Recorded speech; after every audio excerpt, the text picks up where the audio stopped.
सब तो पहला सारे समाज नूं जय भीम, जय भारत, जय गुरु रविदास। साथियों, अज आप गल करन जा रहे हैं श्री गुरु रविदास मंदिर तुगलकाबाद दिल्ली के बारे में, जिथे कि सन 2019 दे विच श्री गुरु रविदास महाराज जी का जो उत्थे धार्मिक स्थान से दिल्ली में तुगलकाबाद, जिसनूं भाजपा सरकार की शह दे नाल ढा दिता गया सीगा। ते हुण कुछ समय तो, कुछ दिनों तो कुछ संत समाज वालों अते कुछ सरकारी लीडरां वालों जिहड़ी तुगलकाबाद की जिहड़ी जमीन आ वो वापस मिलण दीआं जिहड़ियां वधाइयां आ वो दित्तियां जा रही, जो कि समाज दे नाल एक बहुत वड्डा धोखा आ, जो कि समाज नूं गुमराह करन दी एक बहुत वड्डी साजिश आ, जो कि बीजेपी की शह ते हो रहा है। आपां पहलां गल करांगे तुगलकाबाद जो धार्मिक स्थान आ उस जमीन के बारे में। अज तो 600 साल पहला एक मुगल शासक सिकंदर लोधी ने गुरु रविदास महाराज जी की विचारधारा तो प्रभावित होकर गुरु रविदास महाराज जी के नाम ते 700 बिघा जिहड़ी जमीन सी वो लाई सीगी, और उत्थे एक खूह बनाया सीगा, एक छोटा स्कूल बनाया सी गुरु रविदास महाराज की सिक्ख्या का प्रचार करने के लिए, अते गुरु रविदास महाराज जी के उत्थे एक विश्राम घर बनाया गया सीगा। फिर आधुनिक समय दे विच बाबू जगजीवन राम जो कि सेंटर दे विच मिनिस्टर सी, उन्हां वल्लों गुरु रविदास महाराज जी की एक प्रतिमा उत्थे स्थापित की गई, अते एक 7 किलोमीटर का जिहड़ा रोड बनाया गया जिसका नाम श्री गुरु रविदास मार्ग सीगा, जिहड़ा कि 4 दिशावां दे विच सीगा। और जिहड़ा खूह सीगा वो नीमा हो गया सीगा, अते उस खूह नूं दुबारा उच्चा करके उहदी जिहड़ी उसारी आ वो कीती गई सीगी। फिर सन 2019 दे विच बीजेपी की शह दे उत्ते एक सुप्रीम कोर्ट के ब्राह्मण जज के कोलों गुरु रविदास महाराज जी का जिहड़ा गुरुद्वारा सी, धार्मिक स्थान सी, उन्होंने जिहड़े ढाण दे ऑर्डर तैयार किए गए, जो कि सारा कुछ बीजेपी की शह ते सी। क्योंकि असीं सारे जानते हैं कि जदों दी बीजेपी सरकार सत्ता दे विच हैगी, सेंटर दे विच हैगी आ, उदों तो बहुजन समाज विरोधी जिहड़े फैसले आ वो इन्हां अदालतां दे विचों सुनाए जा रहे आ, संविधान विरोधी जिहड़े फैसले आ वो अदालतां वल्लों सुनाए जा रहे हैं। क्योंकि असीं सारे जानते हैं कि सुप्रीम कोर्ट के जो जिहड़े जजिस बनते आ उन्हां दे इस टाइम कोई एग्जाम नहीं होंदे, एक कोलीजियस सिस्टम आ जिहदे विच जज ही डिसाइड करते कि अगले जज कौन बनणगे, और जिहड़े जज डिसाइड करते आ वो सारे के सारे RSS दे अपने ही वर्कर आ, ब्राह्मण आ। और जो भी फैसले हो रहे आ, जो बीजेपी चाहती आ वही फैसले मानयोग अदालत दे विचों सुनाए जा रहे हैं। और इस टाइम भी इदां ही होया, अदालत वालों बीजेपी की शह ते फैसला सुनाया गया ते गुरु रविदास महाराज जी का जिहड़ा धार्मिक स्थान सी वो ढा दिता गया। ते हुण कुछ समय तो की हो रहा कि संत समाज वालों दलित समाज को मुबारकां दित्तियां जा रही हैं कि हाँ भी सानू जमीन वापस मिल गई, असीं इत्थे गुरुद्वारा बनावांगे। साथियों, मैं तुहानूं दसना चाहुंदा वां कि जिहड़ी जमीन सी वो 40 किले सी, 700 बिघा जमीन सी, जिस दी रजिस्ट्री गुरु रविदास महाराज जी के नाम ते सीगी। और जिहड़ी अज जमीन दित्ती जा रही आ वो कितनी दित्ती जा रही आ? 16 मरले, एक कमरा बनाउण दी जिन्नी जगह, जबकि जिहड़ी 40 एकड़ जमीन आ, 700 बिघा जमीन आ, उत्थे एडी वड्डी जमीन बन जाती है कि असीं उत्थे गुरु रविदास महाराज जी के नाम ते एक बहुत वड्डी जिहड़ी यूनीवर्सिटी आ वो बना सकते हैं। पर समाज नूं गुमराह किया जा रहा, सिर्फ 16 मरले, 40 एकड़ जमीन के विचों 16 मरले लैके समाज नूं गुमराह किया जा रहा कि सानू जिहड़ी वो जगह आ वो वापस मिल गई। साथियों, किड्डा वड्डा तुहाडे समाज दे नाल धोखा आ। सेंटर दे विच दिल्ली जिथे कि पूरे दलित समाज जिहड़ा हैगा जां पूरा बहुजन समाज जिहड़ा ऑल ओवर भारत दे विच आ वो दिल्ली इकट्ठा हो सकता है। और जमीन भी 40 किले, जिन्हां विचों सिर्फ इन्हां ने कितनी दित्ती सानू? 16 मरले। वो भी उत्ते भी कुछ पाबंदियां हैं कि तुसीं इत्थे कोई उसारी नहीं कर सकते, इदां नहीं कुछ प्रतिबंध जिहड़े हैगे आ वो लगाए गए हैं।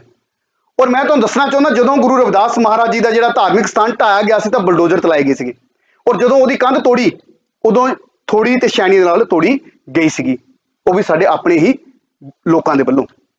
कहण दा भाव ये सिर्फ वो जिहड़ी कंध बनाई सी उही तोड़ी गई आ, बाकी साडे हक दे विच इस टाइम कुछ भी नहीं गा। और साडे समाज नूं गुमराह होण दी जरूरत नहीं गी। तुसीं कोर्ट दे फैसले पढ़ सकदे आ की फैसला है की नहीं, किसी दे मगर लगन की लोड़ नहीं गी, क्योंकि असीं गुरु रविदास महाराज जी की विचारधारा नूं मनदे आ, इस करके असीं विचारां दे नाल चलना वा।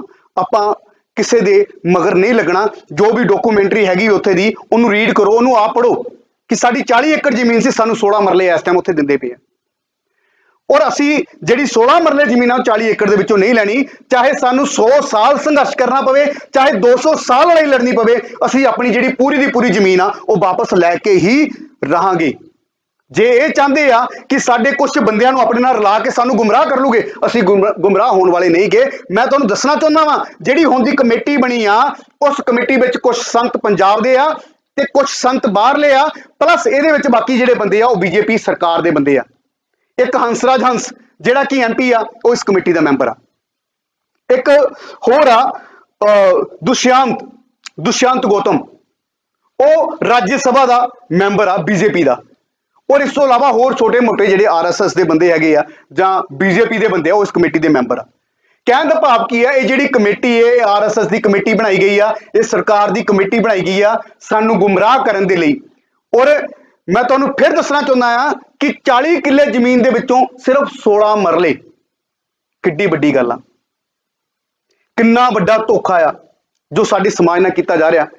ਔਰ ਸਾਡੇ ਸਮਾਜ ਦੇ ਸੰਤ ਸਮਾਜ ਵੱਲੋਂ ਜਾਂ ਕੁਝ ਆਹ ਬੀਜੇਪੀ ਦੇ ਜਿਹੜੇ ਲੀਡਰ ਆ ਇਹਨਾਂ ਵੱਲੋਂ ਸਾਡੇ ਜਿਹੜਾ ਸਮਾਜ ਆ ਉਹਨੂੰ ਗੁੰਮਰਾਹ ਕੀਤਾ ਜਾ ਰਿਹਾ। ਸਾਥੀਓ, ਗੁੰਮਰਾਹ ਹੋਣ ਦੀ ਲੋੜ ਨਹੀਂ ਗੀ।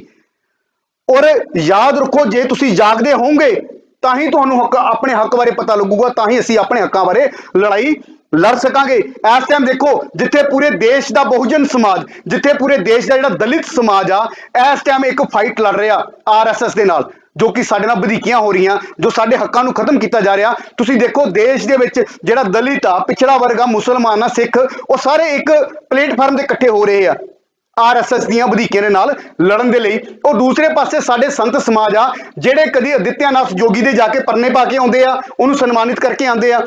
ਔਰ ਕਈ ਸਾਡੇ ਸੰਤ ਇਹੋ ਜਿਹੇ ਆ ਜਿਹੜੇ ਆਰਐਸਐਸ ਦੀਆਂ ਜਿਹੜੀਆਂ ਇਹਨਾਂ ਨੇ ਕਿਤਾਬਾਂ ਪਬਲਿਸ਼ ਕੀਤੀਆਂ, ਉਹਨਾਂ ਦੀਆਂ ਕਿਤਾਬਾਂ ਨੂੰ ਸਾਡੇ ਜਿਹੜੇ ਸੰਤ ਆ ਉਹ ਪਬਲਿਸ਼ ਕਰ ਰਹੇ ਸੋਸ਼ਲ ਮੀਡੀਆ ਤੇ, ਤੁਸੀਂ ਦੇਖ ਸਕਦੇ ਆ। ਉਹ ਇਸ ਟਾਈਮ ਇਸ ਕਮੇਟੀ ਦੇ ਮੈਂਬਰ ਬਣੇ ਹੋਏ ਆ।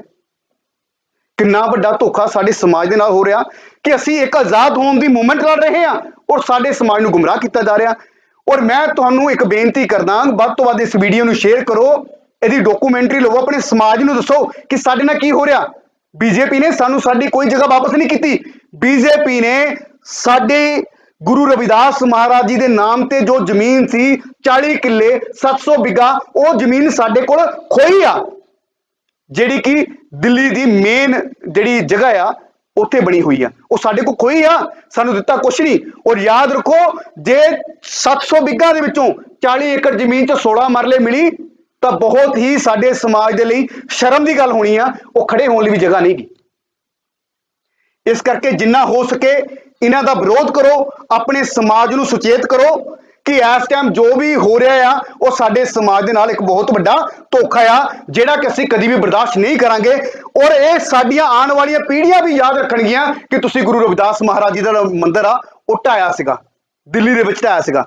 ਔਰ ਇਹ ਸਾਰੀਆਂ ਚੀਜ਼ਾਂ ਇਤਿਹਾਸ ਵਿੱਚ ਲਿਖੀਆਂ ਜਾਣਗੀਆਂ। ਜਿਹੜੇ ਲੋਕ ਅੱਜ ਉਹਨਾਂ ਦੀਆਂ ਕਮੇਟੀਆਂ ਵਿੱਚ ਜਾ ਕੇ ਰਲੇ ਹੋਏ ਆ, ਬੀਜੇਪੀ ਦੀਆਂ ਕਮੇਟੀਆਂ ਦੇ ਵਿੱਚ ਜਾ ਕੇ ਕਮੇਟੀ ਬਣਾ ਕੇ ਸਿਰਫ 16 ਮਰਲੇ ਦੇ ਜਿਹੜਾ ਸਮਾਜ ਨੂੰ ਗੁੰਮਰਾਹ ਕੀਤਾ ਜਾ ਰਿਹਾ, ਇਹਨਾਂ ਦੀ ਵੀ ਇਤਿਹਾਸ ਨੂੰ ਸਾਡੀ ਜਿਹੜੀ ਆਉਣ ਵਾਲੀ ਪੀੜ੍ਹੀ ਆ ਉਹ ਯਾਦ ਰੱਖੂਗੀ ਕਿ ਕਿਹਨੇ ਕੀ ਕੀਤਾ ਸੀ ਔਰ ਕਿਹਨੇ ਕੀ ਨਹੀਂ ਕੀਤਾ ਸੀ। ਇੰਨਾ ਹੀ ਕਹਿੰਦਾ ਹੋਇਆ ਜੈ ਭੀਮ, ਜੈ ਭਾਰਤ, ਜੈ ਗੁਰੂ ਰਵਿਦਾਸ। ਇੱਕ ਬੇਨਤੀ ਫਿਰ ਕਰਾਂਗਾ ਕਿ ਇਸ ਵੀਡੀਓ ਨੂੰ ਵੱਧ ਤੋਂ ਵੱਧ ਸ਼ੇਅਰ ਕਰੋ ਤਾਂ ਜੋ ਸਾਡੇ ਸਮਾਜ ਨੂੰ ਪਤਾ ਲੱਗੇ ਕਿ ਸੱਚ ਕੀ ਆ।